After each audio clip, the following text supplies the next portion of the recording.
Among the neurologic disorders, epilepsy has perhaps the greatest direct contribution from genetic factors. This might be surprising since epilepsy is quite common, and yet most people with epilepsy don't have a first-degree family member with the condition. The reason is that many people with genetic forms of epilepsy have what's called de novo mutations. These are changes in their genes that happen for the first time in them. They didn't get these changes from their parents. Because of this, the only way to find these mutations is to examine the person's own DNA. Knowing the exact causes of someone's epilepsy can be important. It can affect the way their condition presents and how well treatment works. That's why we are now doing more genetic testing for our patients. It helps us understand their epilepsy better and choose the best treatment for them. It's because of that knowledge that we are increasingly offering genetic testing to our patients. Genetic testing is now a routine part of clinical workup for a new epilepsy diagnosis in children. Most adults with epilepsy, though, haven't had genetic testing, mainly because until recently the tests were too expensive and hard to get. A few factors increase the likelihood of identifying the responsible genetic mutation for someone's epilepsy. Number 1, an early epilepsy diagnosis, particularly in the first 5 years of life.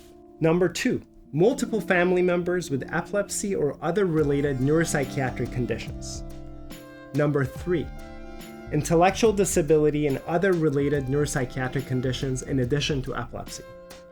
Number 4, focal epilepsy, particularly if the source of seizures is in the frontal part of the brain. This list is not exhaustive, and anyone who doesn't have a clear cause for their epilepsy, particularly if their seizures do not respond to medications, should be evaluated for genetic testing.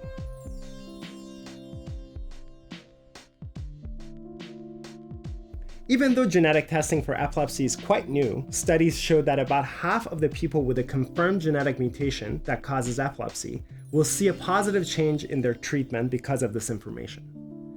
The specific change in the treatment plan can be different for each person, depending on their unique genetic changes and their symptoms. Some of the changes that might happen include: Number 1, switching to different medications for seizures. Number 2, trying a specific diet that can help control seizures. Number 3, changing the approach to epilepsy surgery.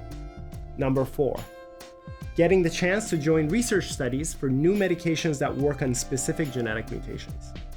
Not everyone will see an immediate improvement after finding out the genetic cause of their epilepsy, but the goal is that as we learn more about epilepsy genetics and develop new treatments, we'll be able to create more personalized care for everyone with epilepsy.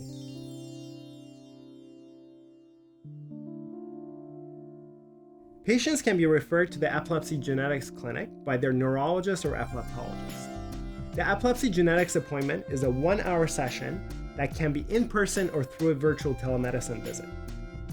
The patient meets with one of our epileptologists and a genetic counselor to review their medical and family history and receive genetic counseling. Genetic counseling involves discussion of different testing options, possible results and implications, and potential costs. We work closely with third-party genetic testing companies to perform the tests. Once we place the order, these companies will conduct a benefits investigation with health insurance to provide the patient with an out-of-pocket cost estimate as a first step. Once the billing process is confirmed, the patient will receive an at-home cheek swab through the mail, or the laboratory will coordinate with them to provide an at-home blood draw. Samples are mailed back through a prepaid shipping envelope. Results typically take 2 to 3 months to return and will be discussed at a follow-up epilepsy genetics appointment. A report of the genetic testing results is confidential and provided to the patient at the time of the appointment.